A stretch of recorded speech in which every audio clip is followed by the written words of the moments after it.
Buzz on the beat.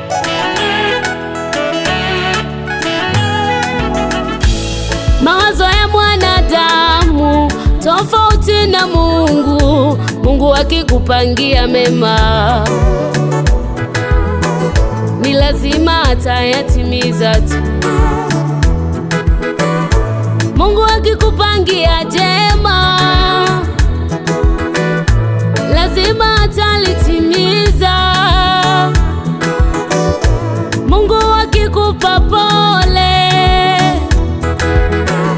inakuwa pole ya kweli, tofauti na mwanadamu. Akikupa pole inaweza isitoke moyoni,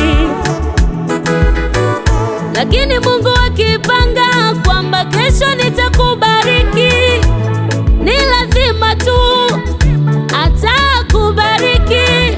Lakini Mungu akipanga jambo ni lazima talitimiza. We imani yako iweke kwake, acha kuhangaika hangaika na waganga wa kienyeji. Kila siku wewe wanakuriza, kila siku wewe wanakuriza. Angalia mwili wako umeisha kwa kudanganywa danganywa na wachawi, umeisha. Ni kweli umesoma lakini unadanganywa na waganga, ni kweli una elimu lakini unadanganywa na wachawi. Weka imani yako kwa Yesu, yeye si muongo, yeye mwaminifu, yeye ahadi zake ni za kweli, yeye si muongo, yeye. Mawazo ya Mungu si kama mawazo ya mwanadamu, mawazo ya Mungu si kama mawazo ya mwanadamu. Akiahidi jambo jambo, akiahidi jambo jambo. Mawazo ya Mungu si kama mawazo ya mwanadamu, mawazo ya Mungu si kama mawazo ya mwanadamu. Akiahidi jambo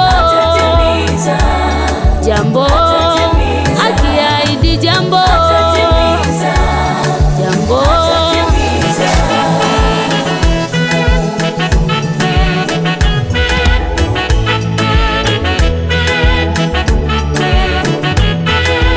Mungu hajawahi kwenda kinyume na ahadi zake.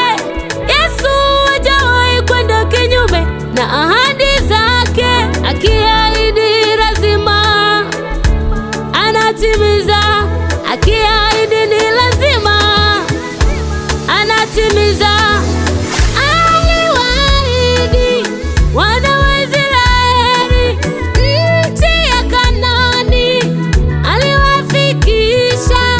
Aliwaahidi wana wa Israeli nchi ya Kanaani, aliwafikisha. Alimuahidi yule Sara mwanamke tasa, akasema majira kama haya nitakurudia, nawe utapata mtoto, utapakata mtoto. Na yalipofika majira yale yale, Sara alipakata mtoto. Sara utasa wake uliondoka. Weka imani yako kwa Mungu, yeye ni mwaminifu, yeye ni mwaminifu, sio muongo kama waganga wa kienyeji, sio muongo kama waganga wa kienyeji.